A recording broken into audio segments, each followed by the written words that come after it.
Bismillahirrahmanirrahim. Assalamualaikum warahmatullahi wabarakatuh. Waalaikumsalam warahmatullahi wabarakatuh.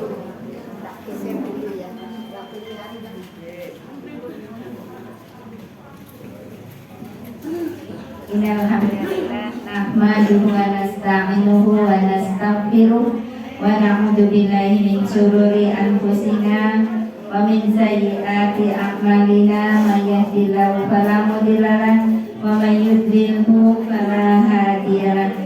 Asyhadu an la ilaha illallah wahdahu la syarika lahu wa asyhadu anna Muhammadan abduhu wa rasuluhu la nabiyya wa la rasula ba'dah. Allahumma la sahla illa ma ja'altahu sahla wa anta taj'alul hazna idza syi'ta sahla. Allahumma la taj'al musibatana fi dinina wa la taj'alid dunya akbar hammina wa la mablagha ilmina wa la tusallit alaina man la yarhamuna bi rahmatika ya arhamar rahimin. Amma ba'd, ibu-ibu yang insyaallah senantiasa dijaga dan disayang Allah ya. Marilah kita senantiasa panjatkan puji dan rasa syukur kita kehadirat Allah Subhanahu wa ta'ala, karena nikmat yang Allah berikan tidak pernah berhenti kepada kita. Maka sudah seyogyanya kita juga tidak akan pernah berhenti untuk bersyukur kepada Allah ya, karena bukti rasa syukur kita itu adalah ketaatan kita kepada Allah ya. Meskipun tadi ya mungkin ya dari sisi usia kita sudah tidak muda lagi, tapi bukan berarti kemudian kita lokro ya Bu ya, kata orang Jawa ini lokro. Wes karepe karena kalau logam itu nggak bisa dihilangkan ya. Logatnya logat Sunda sama logat Jawa sama aja kan, itu tulisannya klokro ya, tapi dari logat ya. Jangan kemudian ya tidak bergerak ya. Kita harus bergerak menjemput apa? Menjemput keberkahan dan kebermanfaatan. Meskipun usia sudah mungkin ada yang di atas 5, ada yang di atas 6 ya, ada yang kepala 7 ya. Kepala 5, kepala 6, kepala 7. Ini sejatinya. Kepala 8, Masya Allah. Nah itu tapi tetap kita harus semangat ya. Ibu-ibu masih ingat ya yel-yel kita ya. Apa kabar ibu-ibu wanita Islam? Alhamdulillah selalu bahagia, semangat, sehat dan bermanfaat. Allahu Akbar. Berkali ya Bu. Ya, yuk sekali lagi ya. Apa kabar ibu-ibu wanita Islam? Alhamdulillah selalu bahagia, semangat, sehat dan bermanfaat. Allahu Akbar. Ya, jadi bahagia, semangat, sehat, bermanfaat ini harus ada di setiap sisi hidup kita, karena itu adalah cerminan dari rasa syukur kita kepada Allah. Orang yang bersyukur tidak akan merasa nelongso, selalu bahagia dalam setiap kondisi, karena dia tahu dan paham apapun yang Allah tetapkan kepada dirinya adalah kebaikan, maka bahagia terus. Nah ketika bahagia akan timbul semangat ya. Apa ini nglokro tadi semangat gak ada ya. Orang yang mengeluh terus itu gak ada semangat. Tapi kalau orang bahagia, insya Allah semangat tinggi. Ya. Nah, ketika semangat, terus apa? Melahirkan sehat. Nah, ketika kita diberi sehat, jangan pernah lupa. Sehat itu harus memberikan manfaat. Jangan sehat hanya untuk ya, alor ngidul orang benar, kan begitu ya, tidak ada nilainya di hadapan Allah ya, karena ada lagi yang namanya udah usia tadi 50, 60, 70, bahkan ada yang 80. Ini usia di mana sudah tidak direpoti anak dan cucu. Jangan direpoti cucu aja gelem. Dudu wayahe, wis ora wayahe. Aku wis ngopeni kowe anakku, putuku ya ngomongen ya kan, openono. Aku arep golek saku nganggo muli kuning akhirat. Kan begitu ya.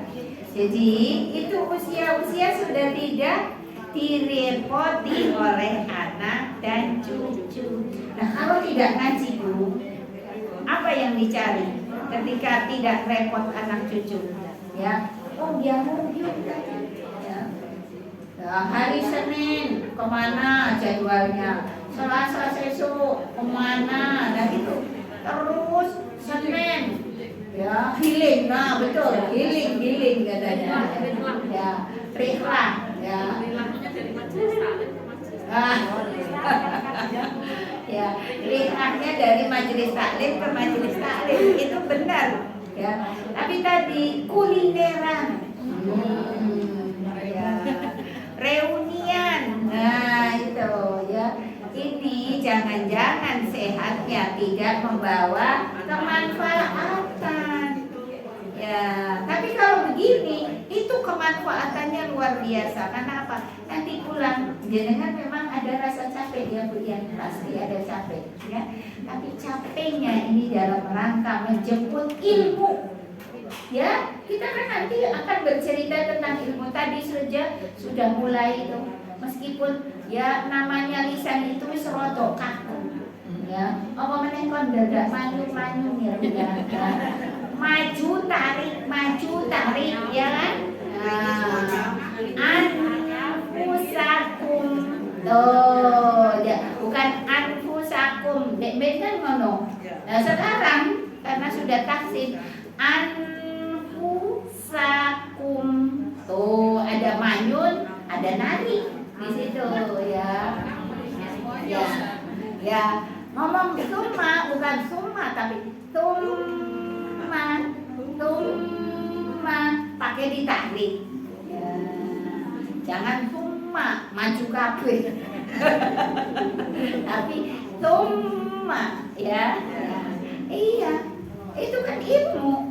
Jadi tambah benar baca Qur'annya, meskipun ya tadi rodo angel ya, rodo angel beda ketika belajarnya dari kecil.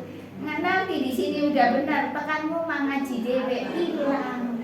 Nah, pelajarannya hilang, balik meneh. Nanti ketemunya lagi bulan depan atau tiap pekan itu yang kasih. Tiap pekan. Masya Allah, betul. Kalau nggak tiap pekan, wah bisa soyo angel. Karena apa? Kalau sudah di rumah kan nggak ada yang betul kan? Ya, bener kabeh Bu. Jangan kalau ngaji di rumah top nilainya 100. Karena apa? Nggak ada yang membetulkan. Nah di sini bersyukur dengan ya punya guru yang membetulkan. Nah, hari ini kita masih ya baru ya di awal membahas fikih janaiz bab ketiga ya. Bulan yang lalu kita sudah ya belajar tentang poin pertama yang harus dilakukan oleh seorang wanita ketika berada di dekat seseorang anggota keluarga yang dalam kondisi sakaratul maut. Apa poin pertamanya yang kita lakukan? Mentalkin, ya, membimbingnya untuk mengucapkan kalimat tauhid La ilaha illallah. Ya, kemarin juga sudah dibahas, ada adabnya, tidak ada pentalkin. Yang pertama, yang mentalkin hendaknya orang yang paling disayang oleh calon mayat. Supaya apa? Ada rasa suka, ada rasa ingin bisa. Ya, jadi ya boleh dicintai atau boleh yang disayang, boleh ya. Nah, kemudian yang kedua ini tidak usah saya terangkan detail karena kemarin sudah. Yang kedua, dilakukan secukupnya. Jangan digrill, jangan dipaksakan, secukupnya ya. Artinya setelah kita bisikan kalimat tauhid tadi, kita diam dulu ya. Ambil jeda sekitar 5 menit atau 10 menit. Ketika calon mayat ini tidak ada respon apa-apa, maka kembali kita bisikan ya. Kemudian yang ketiganya, dengan cara yang lembut, tidak kemudian dengan cara yang kasar ya. Lembut ini bisa juga dari sisi suaranya, bisa jadi juga dari ya gerakan badan kita. Artinya dibisikkan dengan halus dan lembut ya, jangan dipaksakan. Kemudian suara kita tidak boleh terlalu keras. Yang keempat, dengan kalimat komplit, jangan dipenggal hanya kata Allah saja. Biasanya kan kedawan, la ilaha illallah, itu kata kita kepanjangan. Dan terus apa? Diambil Allah. Banyak ya Bu ya yang mentalkin seperti itu. Iya, itu tidak nyunah. Yang Rasulullah perintahkan adalah kalimat tauhid, bukan kata Allah ya, tapi kalimat ya, la ilaha illallah. Coba Ibu mengucapkan la ilaha illallah. La ilaha illallah ya. Jadi seperti itu ya, dan tadi dengan pelan dan lembut. Itulah adab talqin ya. Kenapa sih kok harus ditalqin, tidak dibacakan Al-Qur'an?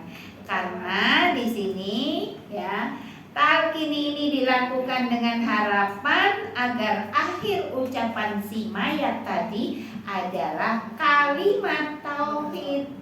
Kalau itu terjadi ya, setelah ya mengucapkan itu kok Allah mengambil sempurna rohnya, maka kata Rasulullah, barang siapa yang akhir ucapannya la ilaha illallah dakhala jannah ya, maka masuk surga.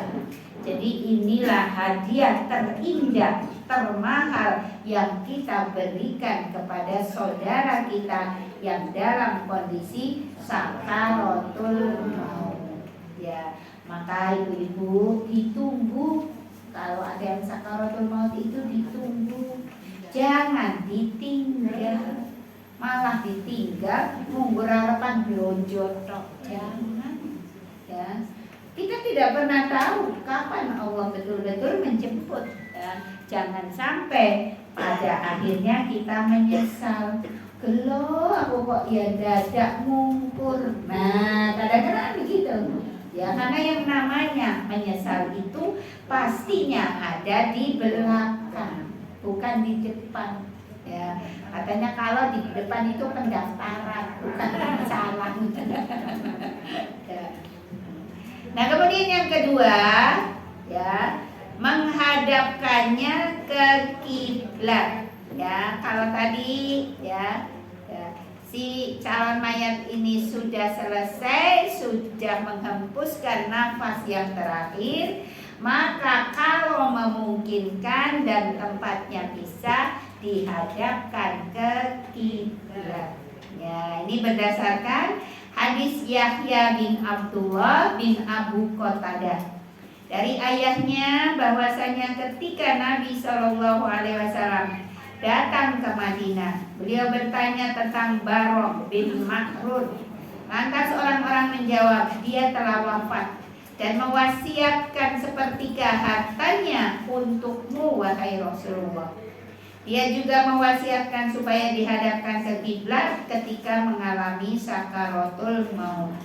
Rasulullah menjawab, dia telah menepati fitrahnya. Ya, kembalikan sepertiga hartanya kepada anaknya. Ya, ini loh Rasulullah itu yang luar biasa.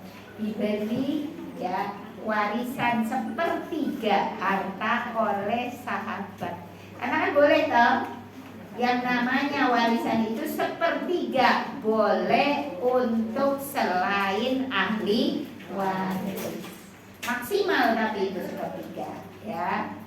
Tapi kalau ya diberikan wasiat ini kepada ahli waris, tentu saja hukumnya haram. Karena ahli waris tidak boleh menerima wasiat. Ini kan wasiatnya untuk Rasul yang bukan ahli waris. Harusnya itu kan halal ya.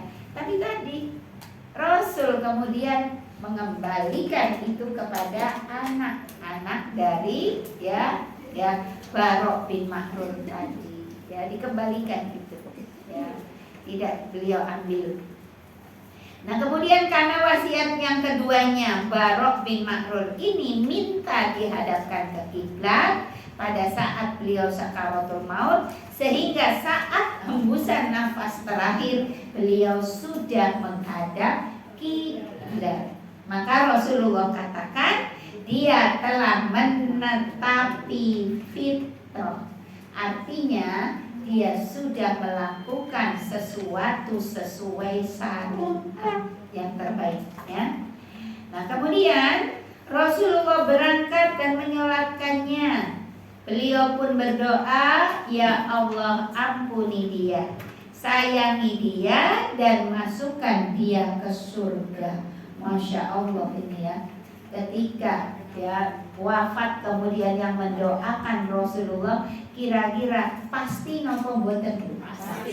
Insya Allah ya. Itulah ya keutamaan para sahabat. Karena apa? Yang menjadi kekasih Allahnya sangat dekat. Ya, nek awake dhewe sing mesti ke sapa? Ya kita sendiri ya. Kita sendiri yang harus mencari kepastian itu supaya apa? Kita juga masuk saat dalam kondisi sakaratul maut, bahkan ya dijemput kematian ini dalam kondisi husnul khotimah ya. Jadi husnul khotimah itu dikatakan ketika orangnya masih hidup, Bu ya. Jadi kalau ada orang sakit, jenengan boleh mendoakan, Bu, mungkin jenengan husnul khotimah. Nah ini yang sakit juga harus ngerti. Piye toh, moro-moro kok ndongake aku ndak mati. Loh salah. Salah gitu. Ya malah awake dhewe angger ya takziahi karo keluarga yang berduka. Ibu, moga-moga husnul khotimah telat jenengan. Telat ngomongnya. Doanya sebelum yang sakit meninggal. Nah yang sakit juga harus paham. Kok aku kok didongake ndak mati yo. Bukan begitu, karena tadi husnul khotimah itu ya harapan atau doa dari orang yang masih hidup, bukan orang yang sudah mati didoakan husnul khotimah. Nah, wong wis rampung kok husnul khotimah. Husnul itu baik. Khotimah, khotim itu akhir. Akhir yang baik. Lah dekne wis berakhir wingi kok. Mas husnul khotimah. Apa urip meneh? Nah, kan begitu ya. Jadi jenengan kalau dapat WA, jangan kemudian innalillahi, semoga husnul khotimah. Salah. Lah terus pripun Bu Yeni? Mudah-mudahan diampuni dosanya, diterima amal ibadahnya, dilapangkan kuburnya, diterangi kuburnya, itu karena sudah selesai husnul khotimahnya, ya udah ya karena yang itu Allahumma gfirlahu. Nah Rasulullah, ya Allah ampunilah dia, sayangi dia, warhamhu, sayangi dia, kan begitu ya. Jadi kalau sudah mati doanya ampuni, sayangi, lapangkan kuburnya, terangi kuburnya, ya udah gitu aja. Karena memang transit berikutnya, pemberhentian berikutnya itu di alam barzakh. Ya, kita itu lagi transit loh Bu, lagi berhenti. Coro-corone wong lagi melaku mandek sik ning dunya. Mampir. Nah, transit. Mampir mobil. Mobilnya oke banget, sampai 60 tahun ya. Enek sing ngantek kepala 8 lho. Janjane ya wis kesel loh. Ya, tapi tadi karena semangat, ya karena iman dan semangat Islam ini ya tetap berupaya untuk memberikan manfaat ya kepada anak cucu kita, ya. Jadi seperti itu. Nah, kemudian pada riwayat lain tentang kisah ini, Bara' bin Ma'rur adalah orang pertama yang dihadapkan ke kiblat, baik ketika masih hidup maupun pada saat dia sudah wafat. Ya makanya tadi Bara' ini pesan sebelum dia sakaratul maut, sudah pesan, nanti sumben nek aku sakaratul maut tolong dihadapkan ke kiblat. Sampai meninggalnya pun dihadapkan ke kiblat. Itu kalau memungkinkan tempatnya ya Bu. Sekarang kan rumah kadang-kadang kecil-kecil, ya. Harap dihadapkan ke kiblat, malah bentur buffet, ya. Bentur lemari, bisa jadi kan seperti itu karena rumahnya kecil. Nah dalam kondisi seperti itu nggak usah dipaksakan, ya nggak usah dipaksakan, ya. Karena orang tidur itu beda dengan orang sholat Bu. Kalau orang sholat masih bisa jingkrum, nek wong turu ya kudu, ya betul-betul lurus, kan tambah ya panjang kebutuhan ya space-nya ya. Jadi seperti itu. Nah kemudian bagaimana cara menghadapkan orang yang sakaratul maut ke kiblat? Nah ini caranya ya. Menghadap ke kiblat menurut ulama itu ada 2 bentuknya. Yang pertama, ditidurkan terlentang, wajahnya dihadapkan ke kiblat, ya. Ya, kemudian bagian kepalanya agak dinaikkan, ya, agak dinaikkan. Kasih bantal Bu, telu, ya, ben kelihatan menghadap kiblat, kan begitu. Ya, itu pun kalau bisa. Kadang-kadang orang sakit itu ketika kepalanya agak naik itu sesek. Ada kan begitu. Nah itu jangan dipaksa. Ini kan jarene begini, kok ngarep kiblat. Caranya kok jarene begini lagi. Padahal moco lo ya. Jenengan kalau misalnya ya diskusi, jangan jarene begini loh. Ya, fikihnya begitu. Ya, jadi seperti itu. Ya, jadi ya kalau tidak memungkinkan tidak usah dipaksa, biarkan dia tidur senyamannya, artinya tidak usah dinaikkan kepalanya, tapi terlentang. Kemudian kalau ya dinaikkan ini menghadap ke kiblat ya. Nah yang kedua cara menghadapkan ke kiblat, dimiringkan, tidurnya miring ke kanan, wajahnya menghadap kiblat. Ini kosong. Ya berarti turunnya miring. Ya. Kalau kasusnya menghadap utara selatan. Iya. Tapi kalau menghadap barat timur kan enggak. Iya, enggak enak ya, betul. Ya kalau tadi memungkinkan balik lagi. Kenapa? Karena bisa jadi sakaratul mautnya tidak di rumah sakit yang kaitannya dengan instalasi, ya kan? Ada kabel macam-macam, ada kabel ya monitor jantung, ada kabel monitor ini jangan kemudian dipaksakan geser ben nyunah Tidak boleh kayak gitu. Nah, petugas rumah sakitnya nasu malah. Nanti malah mau main dewe. Iki jadi pedot kabeh gini. Terus jare ini Bu Yeni pun ada rumah sakit PPKU kenal Bu Yeni. Wah, piye to Yeni iki? Nah, ngajari malah ngajari repot awake dhewe. Ya, jadi seperti itu ya. Nah ini ya, ini juga ya dikuatkan dengan sabda Nabi, apabila engkau hendak tidur, maka ini ya, ketika tidur pun kita diminta untuk menghadap ke kiblat. Maka berwudulah sebagaimana wudumu untuk mengerjakan sholat. Kemudian berbalinglah pada bagian tubuhmu sebelah kanan. Jika kamu mati pada malam itu, maka kamu mati di atas fitrah. Ya, jadi kalau di rumah memang bisa ya bednya itu ya diarahkan mujurnya ngalor ya. Nah itu silahkan, berarti utara selatan ya, bukan barat timur ya, monggo. Dan tadi ketika kita miring kanan, kanannya adalah kiblat, silahkan ya. Itu yang kedua ya. Nah kemudian apabila itu ya tadi, jadi sebelum meninggal sakaratul maut tadi cuma dua. Pertama mentalkin, yang kedua menghadapkan ke kiblat. Nah setelah tadi ya, seseorang ini dianggap sudah wafat, artinya rohnya sudah terlepas dari jasadnya, maka pertama yang dilakukan adalah memejamkan kedua matanya. Ya. Kenapa kok memejamkan kedua matanya? Karena seringkali ya mata itu mengikuti roh yang berjalan. Ya, roh itu berjalan dari ujung jari kaki ibu.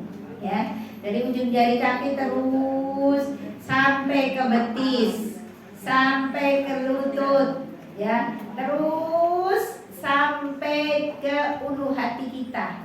Nah di sini sudah terasa mulai lebih sakit, ya. Meskipun tadi, ya sakitnya itu dari ujung kaki, tapi begitu sampai ulu hati, itu tambah sakitnya. Nah kemudian pelan-pelan, ya karena ini ya yang mencabut malaikat rahmat, pencabut nyawa tapi yang baik ya, yang karena yang meninggal itu orang yang beriman. Biasanya pelan-pelan sekali kalau sudah sampai sini, pelan-pelan, terus berhenti lagi di mana Bu? Di tenggorokan, gerak di sini. Ini tambah sakit lagi Bu. Ini yang paling sakit itu ketika sudah sampai tenggorokan. Kenapa? Karena ini terus ditarik keluar. Ya, berhenti dulu di sini. Nah, maka jangan heran ketika mau lepas itu krak krong. Itu kan, nah, ada suara kayak gitu. Itu bukan karena dahak, bukan. Ya, tapi tadi ya sakit luar biasa. Nih orang ngomong-ngomongin menang wae, ya tidak diperlihatkan kepada yang hidup. Kalau diperlihatkan kepada yang hidupnya dengan gak mau nunggu, ya, atau bisa jadi semaput dengan karena sakitnya luar biasa. Dan itu semua kena Bu. Kalau orang yang beriman saja seperti itu, apalagi orang yang kafir. Ya, orang kafir itu dicabut rohnya seperti mencabut jarum yang ada di tumpukan wool yang basah. Kayak apa coba? Nyangkol meneh, iya kan? Nggak bisa langsung. Karena apa? Itu woolnya basah. Ya, jadi nyangkut lagi. Ada yang mengatakan seperti ya roh itu ketika mau keluar, ya rasa sakitnya seperti disambit oleh ribuan bilah pedang rasanya. Ya, tapi Allah tidak, betul-betul Allah tidak perlihatkan kepada yang hidup. Maka jangan menganggap ketika calon mayat ini dengan tenang. Ini kita diam saja, ya. Kita doakan ya Allah mudahkan, ya Allah mudahkan, ya. Mudahkan sakaratul mautnya, ringankan sakitnya. Dan pada saat sakaratul maut itu, ya, berperan antara setan dengan malaikat. Inilah yang namanya fitnah mati. Kita kan berlindung dengan fitnah Pak, ya. Pertama, a'udzubi, ya, fitnatil, bukan dajjal. Allahumma inni a'udzubika min adabi jahannam wa min adabil qabri wa min fitnatil mahya wa mamat wa min fitnatil masihid dajjal. Nah, ini yang dimaksud fitnatil mamat, fitnah mati. Karena fitnatil mahya ini yang ketika hidup. Ketika kita, ya, dalam kondisi tidak seperti keinginan kita, itu berarti fitnah, ujian. Ya, pengen kan sehat semua toh? Ya, ini kan pasti ada rasa sakitnya, ada masa sakitnya. Kenapa? Karena ini cara Allah menyayangi kita. Kalau jenengan sehat terus orang pernah loro, bisa jadi sombong, ya kan? Maka Allah beri saat dimana kita sakit supaya apa?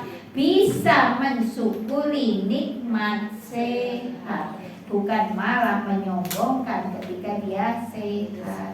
Nah, ini fitnah hidup orang dedit, ini juga fitnah hidup.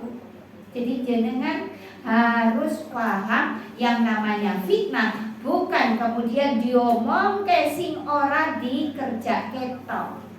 Ya itu kan biasanya, oh kayak fitnah lo ya, aku ya kayak ngono kuwi. Nah, ngomongnya fitnah itu pada saat begitu. Ning pada saat orang bedit munggur ngeluh, tok janjane dia lagi terfitnah juga. Ya. Makanya fitnah mamat itu ada. Kapan itu? Ketika seseorang dalam kondisi sakaratul maut. Maka ibu, ya, fitnah mamat ini apa, ya, yang bisa kemudian, ya, menjadikan kita lulus dalam fitnah ini? Tentu saja ketaatan dan keimanan kita. Sehingga apa? Ya, setan tidak mampu merebut iman kita, Islam kita, sampai ajal menjemput. Ya, sebagaimana juga pesan Allah di dalam Al-Quran. Ya ayyuhalladzina amanu la tamutunna illa wa antum muslimun. Ya, wahai orang yang beriman, jangan sekali-kali engkau mati kecuali dalam kondisi berislam. Nah, kemudian, ya, jadi memejamkan kedua mata. Tadi begitu, ya, roh dijalankan dari ujung kaki, mata tuh ikut, ya. Artinya mengikuti dari bawah terus sampai, ya, ulu hati tadi, mata itu rodok piye karena merasakan sakit luar biasa. Nah, sampai tenggorokan, mata itu hampir terbelalak. Karena saking sakitnya menahan, ya, sampai matanya hampir terbelalak. Begitu seret lepas, ini mata membalik, sudah tidak lagi terbelalak tapi membalik. Sehingga kadang kita menjumpai seseorang wafat yang hitam bola matanya itu hilang, ya kan? Nah, hilang. Atau mungkin ada tinggal sedikit. Nah, ini jenengan kalau melihat jenazah dalam kondisi seperti itu tidak boleh suudzon. Ya Allah, astagfirullah. Ayo nonton apa? Karena kan bisa jadi, ya kan putih semua loh, ya. Nah, itu jangan. Karena apa? Ini bukan tanda keburukan, ya. Kalau tidak ngaji, Bu, ngertinya, ya Allah medeni biar kowe ngerti ora? Kowe mau takziah to buka orang. Wis kowe selamat. Lah apa Mbak? Aku buka. Ya Allah Mbak, aku mate istighfar terus. Lah ngopo? Mata niki putih kabeh. Nah, terus dihubung-hubungke. Nah, ini malah kita takziah. Tidak kemudian mendapatkan kebaikan, malah menghimpun dosa untuk diri kita sendiri, ya. Terus dihubung-hubungkan, kok dekne mati yang ngono ya. Oh ya kadang-kadang dekne ngene, alah lah yang jenengan kok malah. Nah itu tadi. Padahal kitanya sendiri yang kewede tadi, sok ben matine piye. Nah, lu karuan luwi apik. Ya, malah luwi elek. Bisa jadi seperti itu. Maka inilah ilmu yang menuntun kita untuk senantiasa berada dalam kebaikan syariat, sehingga tidak akan kemudian berpikiran buruk, ya kan? Ya, jangan berpikiran buruk, rasa mayat ini malah justru kecelakaan. Karena apa? Ini si mayat sudah sampai pada batas amalnya. Ya, kalaupun jenengan ngomongi ngantek murto, ya, apa yang pernah dia lakukan, misalnya tahu kesehariannya, ini mayat tidak akan kemudian sakit hati. Ya kan? Iya, orang ya. Lah ya bisa ini. Ya, jadi jenengan sendiri lagi ya menghimpun dosa-dosa untuk jenengan sendiri.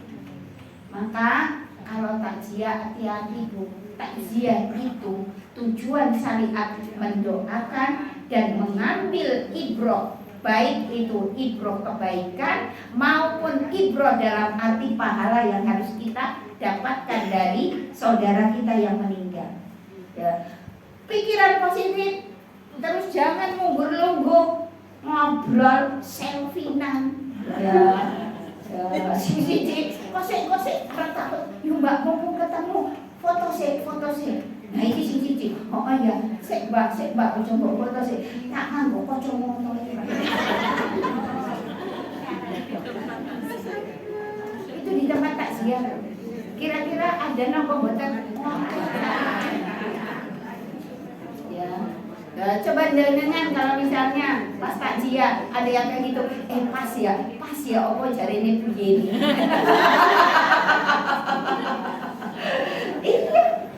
Ya, betul ya. Reunian. Jangan, Mbak, ya. Masuk segera ya ke keluarga yang berduka, minta izin untuk menyolatkan, itu baru begini, ya. Dan jangan kemudian juga riku ketika tidak ada yang lain. Jenengan sholat sendiri nggak masalah, karena sholat sendiri juga boleh kok sholat. Ya, jenazah itu tidak harus berjamaah, ya.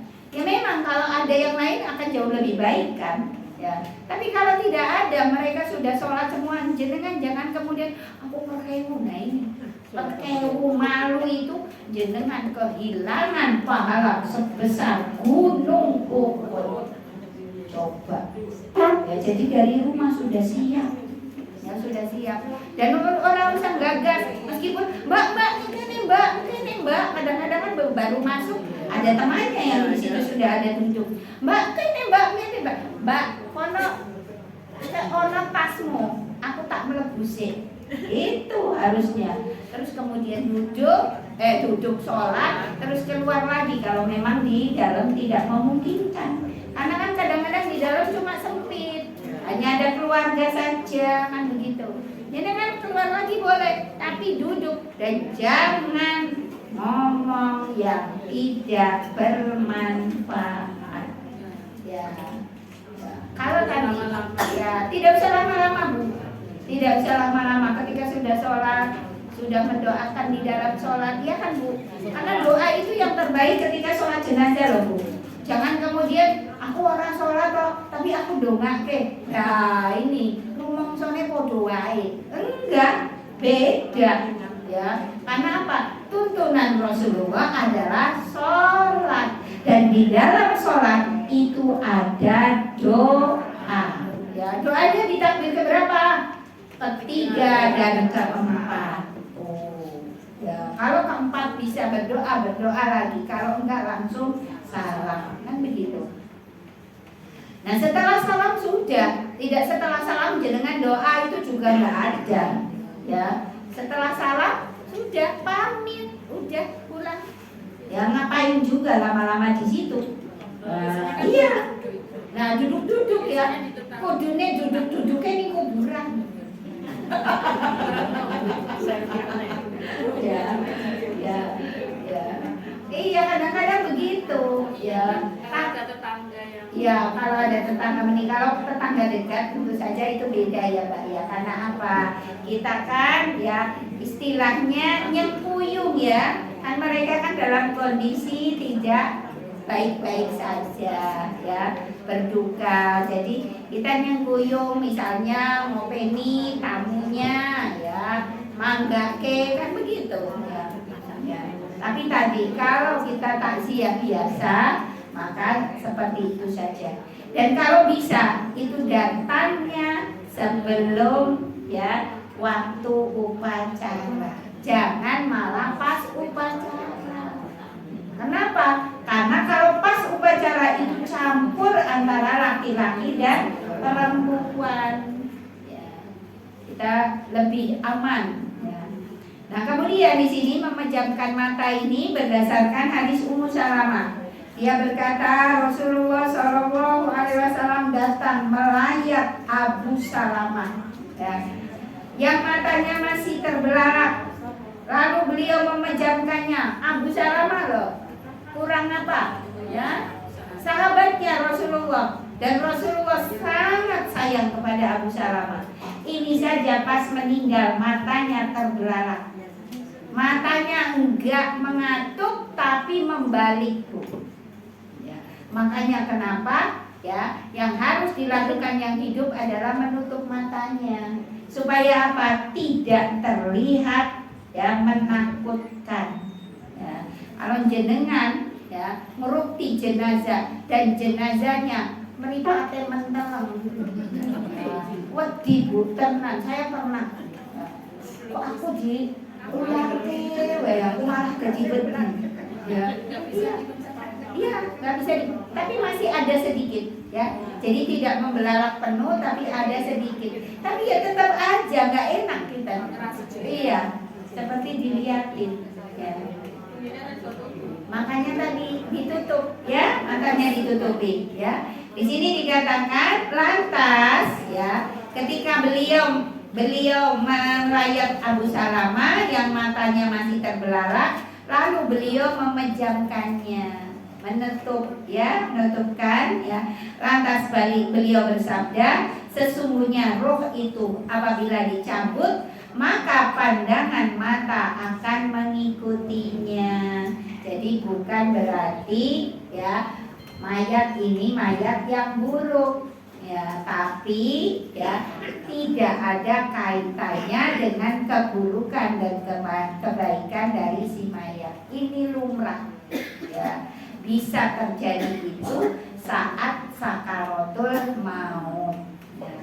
Nah, hikmah dari tindakan ini adalah supaya keadaan tubuh tak bernyawa itu tidak terlihat buruk ketika kedua matanya tidak dipejamkan. Maka dipejamkan Bu. Nah ini kalau saudara-saudaranya tahu dan paham begitu meninggal langsung dipejamkan, ini nggak masalah. Tapi kalau sekelilingnya kayak anaknya atau pasangannya ramudeng, nangis stop sampai pada akhirnya si mayat ini sulit dipejamkan. Ya, maka dalam kondisi seperti itu jenengan memejamkan boleh diplester Bu.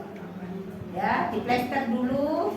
Nanti ketika mau dimandikan plesternya dibuka. Mudah-mudahan ini sudah ya menutup, kelopaknya sudah tertutup ya. Jadi pakai plester nggak apa-apa ya, di plester nggak apa-apa. Karena saya juga memandikan, tapi mulutnya tidak bisa dikatupkan, mengah aja gitu ya. Ya itu karena tadi keluarganya tidak segera mengkatupkan. Makanya tidak hanya mata, ya, mulut juga dikatupkan, ya. Matanya digini-ginikan dengan lembut, ya. Terus ketika sudah ngantuk, ya sudah ditinggal. Terus ininya biasanya ditali, ya. Ya. Nah itu supaya apa?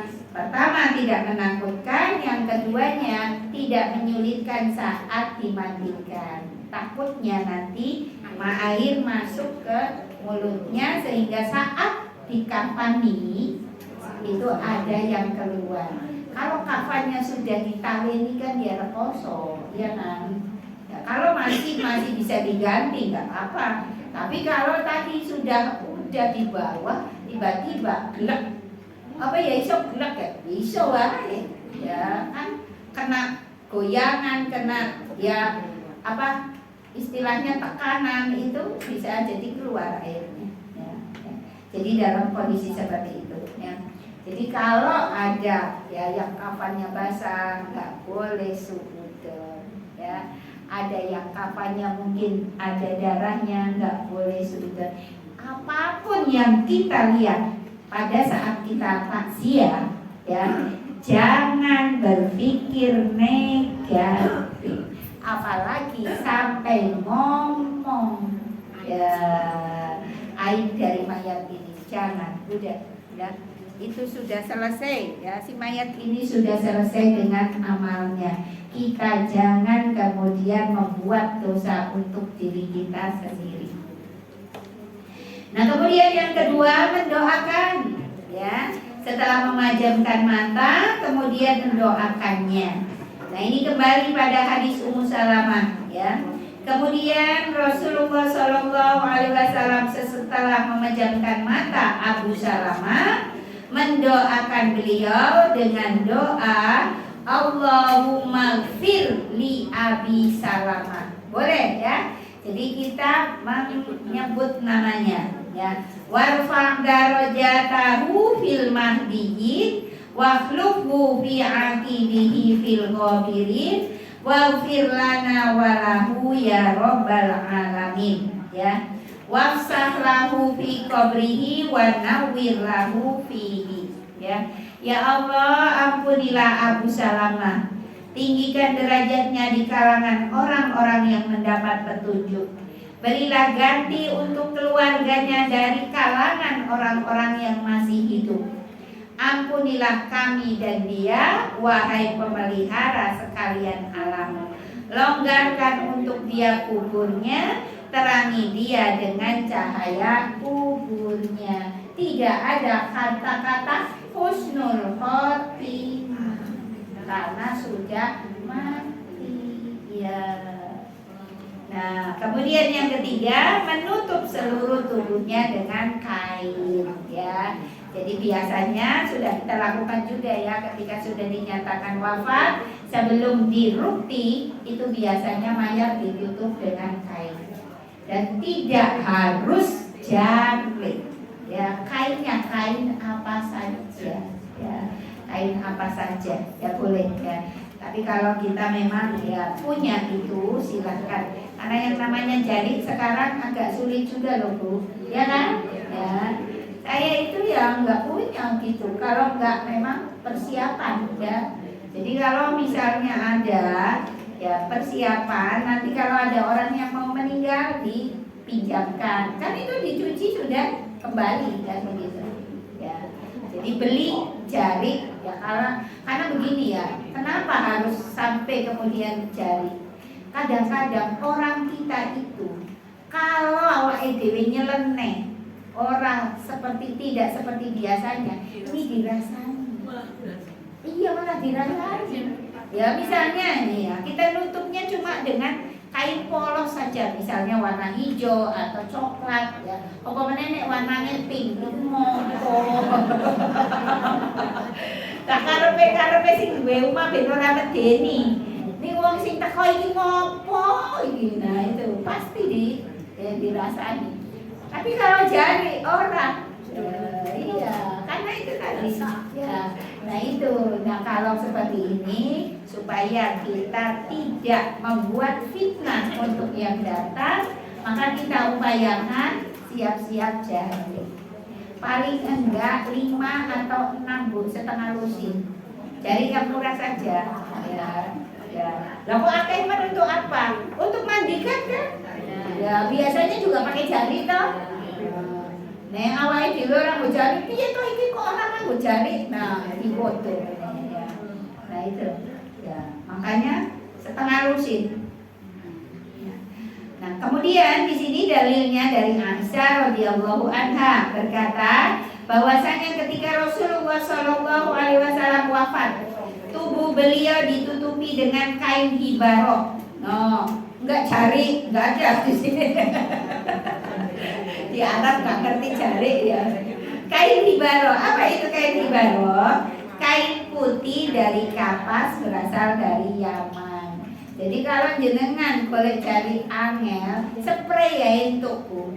Iya boleh, spray juga boleh, selimut ya boleh, yang ada ya. Nah kemudian yang keempat, segera mengurus dan menguburkannya, ya karena Rasulullah mengajarkan kepada kita, ya di dalam hadis Abu Hurairah di sini, beliau bersabda, segeralah dalam pengurusan jenazah, karena jika dia orang yang baik, maka itu berarti kebaikan kalian segerakan untuknya. Jika dia tidak baik, maka itu adalah keburukan yang kalian letakkan dari pundak kalian. Ya. Kenapa? Karena mayat yang baik itu maunya kalau kita tahu segerakan. Iya. Ya. Ayo toh ngapain kok dadak dinepke, kan kadang-kadang anaknya durung teko, sedulure durung teko, kan gitu ya. Nek anaknya teko, saudaranya datang, apa ya terus mayate itu hidup malah medeni ya. Maka segerakan. Kalau sudah selesai dirupi, segerakan dikebumikan. Kenapa? Karena segera bertemu dengan kebaikannya. Nah, begitupun ketika mayatnya buruk di sini, ya, maka itu keburukan yang kalian letakkan dari pundak kalian. Artinya sudah tidak ada lagi orang yang ini. Karena orang takziah, orang melayat itu tidak semua berpikiran positif, ya, berpikiran baik. Ada yang memang tadi ya gampang banget ngene. Jenengan kalau duwe kanca begitu lungguh kok terus ngene tinggal. Ya. Mbak, maaf ya Mbak, aku mau lali nyumet kompor. Iya. Iya, lo ngopo tuh Bu? Tak ajak ngobrol kok malah melungong lho. Nah itu tadi, jangan Bu, jangan dibiasakan dekat-dekat orang yang seperti itu. Nanti jenengan ketularan. Ya. Karena apa? Keburukan, kemaksiatan itu gampang banget menular loh Bu. Sebab apa? Didorong oleh setan, ini setannya. Apa menenek? Jenengan setengahnya ngerti. Oh iya. Terus akhirnya mulane. Nah, mulane. Jadi itu. Makanya tadi ya segera dikuburkan. Supaya apa? Ya kita meletakkan ya keburukan itu dari pundak kita. Ya, jadi yang buruk mayatnya, kita yang hidup malah jadi korban ketika memperlama untuk tidak segera dikuburkan. Karena tidak bisa menjamin yang datang ya melayat itu orang baik semua, orang paham semua. Ya. Bahkan mayoritas ya tadi mereka layat itu ngobrol, terus kemudian kue ngerti orang ini ketemu aku deh. Ketemu aku deh, nek wis kaya ngene iki berarti awas lho ketemunya ora apik. Ya biasanya begitu terusan. Ya, nah untuk bilang jangan. Nah kemudian di sini hendaknya sesegera mungkin untuk mengurus jenazah, yakni memandikan, mengafani dan semisal dengan itu. Ya. Dan memandikan, mengafani itu segera ketika jenazah itu sudah minimalnya sudah dinyatakan wafat, dibiarkan 2 jam. Ya. Kalau sebelum 2 jam jangan dulu Bu, karena bisa jadi nanti ada proses mati suri. Ya, proses mati suri. Ya meskipun bisa jadi habis mati suri itu dia terus bangun lagi, meninggal lagi, ya meninggal yang sebenarnya. Tapi tadi ya kita diberi kelonggaran 2 jam untuk mendeteksi kalau ini betul-betul mati, ya betul-betul mati permanen, bukan mati suri. Ya. Kemudian yang kelima, yang tidak kalah pentingnya adalah segera melunasi hutang-hutangnya. Nah ini ya Bu, jadi jangan ya gampang hutang, sebab yang namanya mati itu tidak pernah tahu kapan. Nek awake dhewe jek duwe utang ndang bayar. Ojo nunggu sing ngutangi nagih. Ya, orang Jawa itu kadang-kadang punya kebiasaan loh, kono ora nagih tenang wae. Ya. Wis eneng lho, wis eneng jagane iki lho iki ning dompet wis eneng duit bayar jenengan. Tapi karena jenengan ora nagih-nagih ya, ora bayarke. Iki salah jenengan. Tahu enggak? Ya. Ya, syariat mengajarkan ketika kita punya hutang yang hutangnya tidak ada tempo, artinya ya bukan kredit, ya itu saat kita diberi kelonggaran oleh Allah untuk bisa bayar, tidak segera dibayarkan, jenengan dosa, dan dosa itu terus mengalir sampai jenengan bayar, ya. Jadi bukan kemudian orang popo kok orang nagih kok. Nah, nek kono orang nagih ngantek seterusnya jenengan dia orang bayar berarti. Amplang. Siapa tahu begitu bayar Allah ganti karena apa? Jenengan sudah melakukan kebaikan dengan apa? Ya, segera bayar hutang. Ya. Nah, dipercaya lagi kok sesuk utang meneh. Jangan ya, kalau bukan karena kepentingan darurat jangan hutang. Kenapa? Karena di sini dalilnya dari Abu Salamah bin Al-Aqwa. Dia berkata, sesosok jenazah dibawa ke hadapan Nabi SAW. Lalu orang-orang berkata, wahai Rasulullah, sholatkan jenazah ini. Rasulullah bertanya, apakah dia meninggalkan hutang? Para sahabat menjawab, ya. Rasulullah bertanya lagi, apakah dia meninggalkan harta walau hanya sedikit? Mereka menjawab, tidak. Berarti tidak ada warisannya, ya. Rasulullah bersabda, kalian sholatkan teman kalian, aku tidak mau menyolatkan. Karena apa? Dia masih punya hutang. Nah terus ya salah satu dari sahabat yang bernama Abu Qatadah berkata, wahai Rasul, sholatkan dia, aku yang akan menanggung hutangnya. Luar biasa. Jadi kalau jenengan tahu jenazah itu punya hutang, dan mungkin jenengan juga tahu jenazah itu hidupnya kosong, kemudian dia ya ditanggung hutangnya oleh kita, ini pahala besar. Pahala besar ya. Kemudian ya baru Rasulullah menyolatkan dia, dan Rasulullah menyolatkan itu setelah beliau menyolatkan. Rasulullah itu setiap ketemu Abu Qatadah dia bertanya, wahai Abu Qatadah, sudah engkau bayar utangnya si fulan? Iya. Karena apa? Dia ikut menyaksikan kan? Ya. Terus Abu Qatadah sampai berkali-kali kayak gitu diingatkan Rasulullah. Pada akhirnya kemudian Abu Qatadah menjawab, sudah aku bayarkan wahai Rasul. Nah itu saking pentingnya ya bayar hutang. Karena hutang itu Bu tidak selesai ketika yang berhutang wafat. Ya, bukan seperti di bank. Kalau di bank kan kalau meninggal rampung, lunas. Lah pinter banget Pak Edwi ya. Wingi lho nembe ngedunke nyairke utang piro 3 yuto kobang sesuk mati langsung rampung. Lah terus bojone karo anake, "Bapak pinter ya, Bu."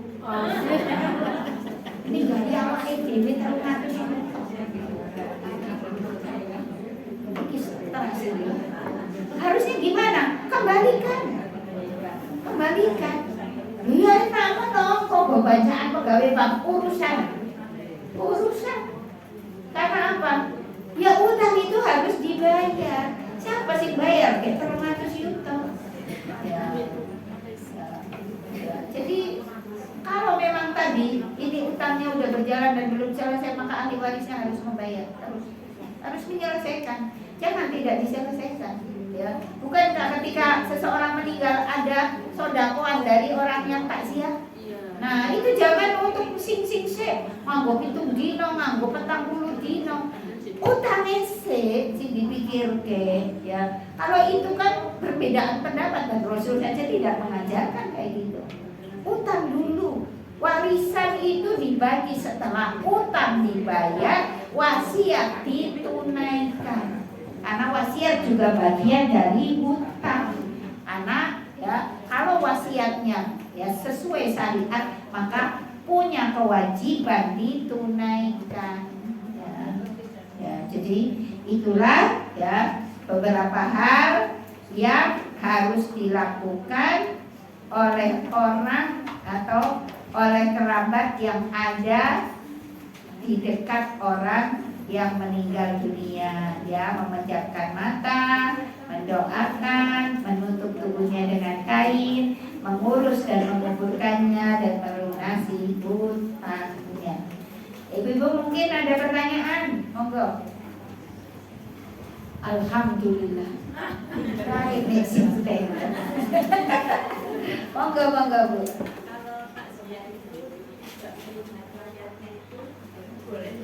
Oh, enggak apa-apa, enggak ada, harus lihat Bu, ya, makanya tadi, ya kalau mayatnya itu mungkin ada kelainan, diantaranya matanya kembali, mulutnya membuka, ini sebaiknya langsung ditali aja Bu, daripada ya, ditonton mana gawe pinah kan, ya, iya, itu langsung ditali aja. Ya, kayak orang kecelakaan itu kan malah nggak ditali, dipeti, ini paku nggak boleh sudah. Karena memang tadi ya nggak pantas untuk dilihat, ya nggak pantas untuk dilihat. Tidak harus melihat mayat, tidak harus. Ya, apa menenek uang sing nontonnya gaweane tontonan. Itu ya jangan ya, nggak usah lihat kalau memang kita belum sampai ya ketika melihat mayat itu ada bayangan terus akhirnya jadi kita takut ya, membuat ya gerak ibadah kita jadi terbatas. Biasanya sholat tahajud gara-gara wingi nonton mayat, nah, sholat tahajud ya wedi sih ya kayak gitu nggak usah ya, nggak usah. Karena tidak ada tuntunan mengharuskan melihat mayatnya. Ya. Boleh-boleh saja itu. Ya, ya Ibu-ibu, barangkali sampai di sini dulu ya, untuk pelajaran hari ini. Mudah-mudahan apa yang kita pelajari menambah ilmu kita tentang dinul Islam dan memberikan kebaikan serta keberkahan untuk kehidupan akhirat dan dunia kita. Terima kasih atas perhatiannya. Mohon maaf atas salah dan kurangnya. Saya akhiri, billahi taufiq wal hidayah. Wassalamualaikum warahmatullahi wabarakatuh.